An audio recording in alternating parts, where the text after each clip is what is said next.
আসসালামু আলাইকুম রহমতুল্লাহ। আমি কিছু কথা বলতে চাই। আগেই ভুল ত্রুটি হলে ক্ষমার দৃষ্টিতে দেখবেন। কিছু সংখ্যক লোক বলতেছে দেশ স্বাধীন করেছে, ভালো কথা। দেশ স্বাধীন করলে দেশ স্বাধীনতার একটা বিজয় দিবস আছে, যেমন আমরা আগে পালন করছি 16ই ডিসেম্বর।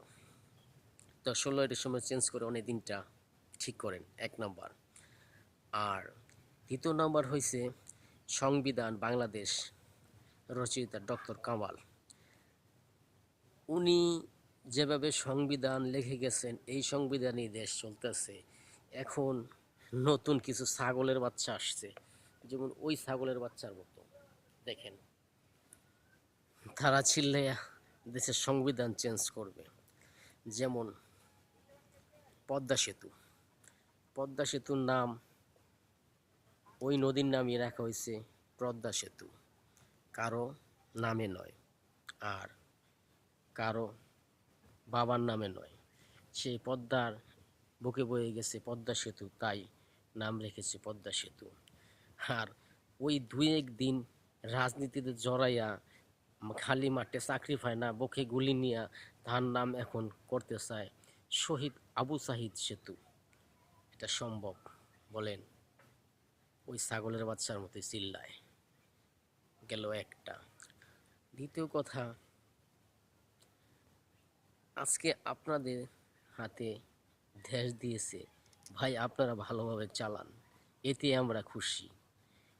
পুলিশ প্রশাসনের বেতন দিবেন, র্যাবের বেতন দিবেন, বাংলাদেশ যে কর্মকর্তা সরকারি চাকরিজীবী আছে তাদের বেতন দিবেন, তারপর আনসার বাহিনী তাদের বেতন দিবেন, বয়স্ক ভাতা দিবেন, বিধবা ভাতা দিবেন, প্রতিবন্ধী ভাতা দিবেন। আগে যেভাবে দেশ চলছে ঠিক সেভাবেই চালাবেন, সেভাবেই দিবেন। তারপর বোঝা যাবে আপনাদের ধৈর্যের ক্ষমতা কতটুকু আছে। আমি আপনাদেরকে সাহস হারাবের কথা বলতেছি না, আপনারা সাহস নিয়ে কাজ করেন এবং সংবিধান ঠিক রাখেন। ওই ভারতীয় মিঠুন চক্রবর্তীর সিনেমার মতো কাজ করেন না, কারণ সিনেমার গল্প আর বাস্তব গল্প এক নয়।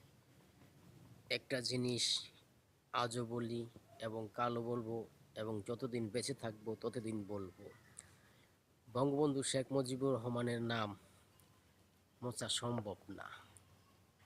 হাসিনার নাম মুছতে পারেন, কিন্তু বঙ্গবন্ধুর নাম মুছতে পারবেন না। আর দ্বিতীয় কথা হলো, আপনারা আপনাদের স্বার্থহীন ছাড়া দেশে এসেছেন, আপনারা স্বার্থের জন্য আসেননি। তাই নিঃস্বার্থে কাজ করুন ভাই, আপনাদেরকে অভিনন্দন জানাই। এই যে কথাগুলো বললাম, এই কথাগুলি পালন করেন, ইনশাল্লাহ সবাই ভালো থাকবেন। আর আপনাদের জন্য আমার দোয়া রইল, আপনারা দেশটা সঠিকভাবে চালান, এবং যারা দেশদ্রোহী অথবা দেশের টাকা লুট করছে আপনারা সাজা দেন, তাতেও আমি খুশি, কিন্তু বেআইনিভাবে কোনো কাজ করেন না। এখন দেশে যে শৃঙ্খলার সৃষ্টি হয়েছে, এখানে মার হচ্ছে, ওখানে দর হচ্ছে, এই জিনিসটা চেষ্টা করবেন যাতে সেনাবাহিনীর যে লোক আছে তারা যাতে এটা কিছুটা রক্ষা করতে। দেশে শান্তির প্রয়োজন, ঝগড়ার প্রয়োজন না।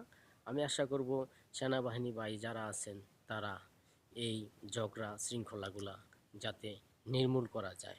এখন কিছু লোক আছে পূর্ব শত্রুতার কারণে আমি জমি খাইতাছি ওই জমি, আবার কিছু বিরোধী দলের লোক আইসা দখল করতেছে।